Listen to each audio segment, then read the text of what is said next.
And one of the world's wealthiest men has written a book with comments very, very critical of the Bush administration.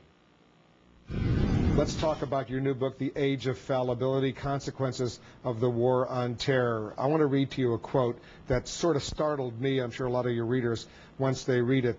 The Bush administration and the Nazi and communist regimes all engaged in the politics of fear.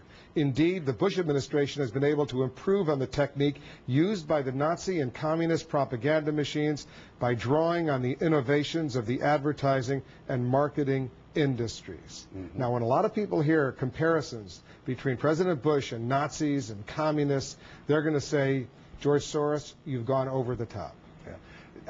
You actually picked up the most incendiary part of the book, and I'm very careful to draw a clear distinction between the Nazi regime and our open society, because we are a democracy. But there are some similarities in the propaganda methods which I pointed out. But George Soros, you lived through the Holocaust. Yes. You know firsthand what the Nazis were doing. You lived through the Cold War, the worst of the Stalinist era. To make comparisons between the President of the United States and these regimes, a lot of people are going to say, what are you thinking? Well, that is unfortunate, because I think there are some serious arguments about our open society being endangered by the policies followed by the Bush administration. The war on terror, which does not have an end, changes. It leads to an undue extension of executive powers.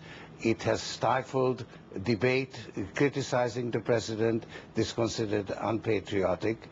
And as a result, we've been following policies which endanger our position. A lot of people will agree with you on that. Yes. But where they will starkly disagree is to then bring in the whole Nazi and communist comparison. You are actually, it's a valid point.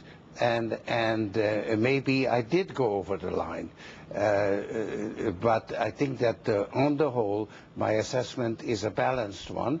And the fact, frankly, when President Bush said, you are either with us or you are with the terrorists, that's when I was reminded. But I should have probably kept it to myself.